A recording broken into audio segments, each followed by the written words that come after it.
Salam saudaraku yang dikasihi Tuhan, kita baru saja menyelesaikan ibadah-ibadah Jumat Agung dan Paskah.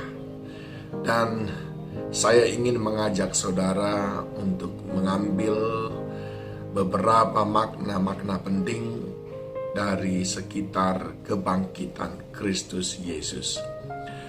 Dalam Filipi 3 ayat yang ke-10 dan ke-11, Paulus menjelaskan dengan baik sekali apa yang menjadi keinginannya. Di dalam ayat 10 dikatakan, yang ku kehendaki ialah mengenal Dia dan kuasa kebangkitannya dan persekutuan dalam penderitaannya, di mana aku menjadi serupa dengan Dia dalam kematiannya, supaya aku akhirnya beroleh kebangkitan dari antara orang mati. Kalau saudara memiliki sesuatu keinginan, kehendak, cita-cita, maka saudara akan menghabiskan seluruh daya, upaya, dana, doa untuk meraihnya. Dan saudara akan menjadikan itu sebagai indikator ataupun ciri tanda keberhasilan dalam kehidupan saudara. Dengan kata lain, Paulus berkata, keberhasilan hidupku ditentukan oleh dua hal. Yang pertama dikatakan ialah mengenal Dia dan kuasa kebangkitannya. Dan yang kedua adalah mengalami persekutuan dengan Kristus melalui penderitaannya. Apa yang dimaksud dengan mengenal Dia dan kuasa kebangkitannya? Tentu di sini mengenal Dia bukan sekedar hanya pengetahuan teologis saja, tetapi mengenal Dia itu berarti betul-betul memiliki hubungan dengan Kristus Yesus dan memahami bagaimana Dia hidup, apa isi hatinya, sehingga kita mengenal Dia dengan utuh bahwa Dia adalah Allah yang sebetulnya sanggup untuk menghentikan semua penderitaan itu di kayu salib, namun Dia tidak memilih itu karena di dalam Dia ada kasih yang luar biasa.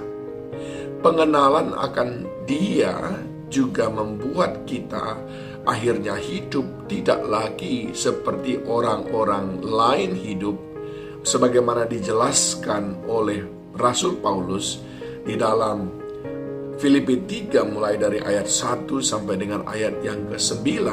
Dia di sana membahas tentang orang-orang yang hanya peduli kepada kehidupan keagamaan yang diikutinya berdasarkan perintah-perintah. Bahkan Paulus berkata di ayat yang kedua, hati-hatilah terhadap anjing-anjing, hati-hatilah terhadap pekerja-pekerja yang jahat, hati-hatilah terhadap penyunat-penyunat yang palsu.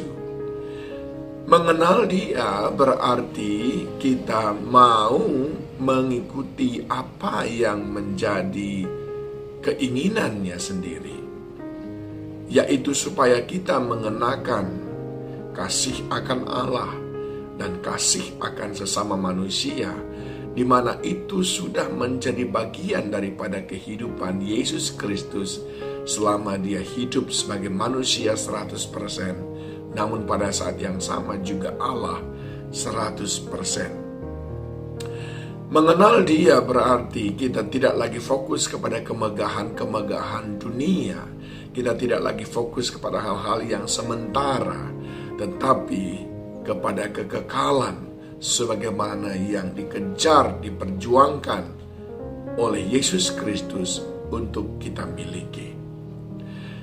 Tentu saja kekristenan kita memiliki banyak tantangan ketika kita mencoba mencerminkan diri kita ataupun membawa diri kita kepada cermin apakah kita sudah mengenal Dia dan kuasa kebangkitannya.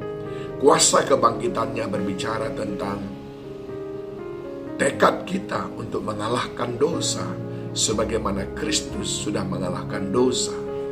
Adakah kita hidup di dalam kehidupan yang selalu ingin mengalahkan dosa atau kita izinkan dosa berkuasa atas hidup kita.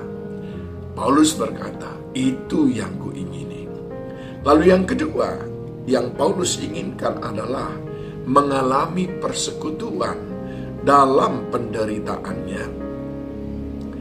Persekutuan dengan Kristus Yesus berbicara tentang sebuah kesatuan manunggal.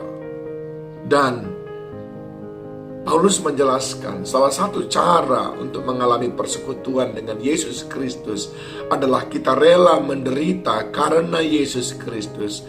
Adalah kita rela menderita karena kita mempertahankan kebenaran-kebenaran yang diajarkan oleh Yesus Kristus. Ini adalah sesuatu yang tidak mudah, bukan pilihan yang populer, karena yang diajarkan di sini bertentangan sekali dengan apa yang dunia ajarkan. Yesus mengajarkan kalau ada orang menamparmu pipi kirimu, kasih pipi kananmu. Yesus mengajarkan kalau ada orang jahat kepadamu, balas dengan kebaikan. Dan itu dia sudah teladankan kepada kita ketika dia ditangkap, diadili di depan orang banyak, digiring seperti seorang penjahat di jalan Via Dolorosa, disalibkan dan dipermalukan. Dan dia bahkan berkata, Bapa, ampuni mereka sebab mereka tidak tahu apa yang mereka perbuat. Dia mati sampai di kayu salib dan berkata, sudah selesai.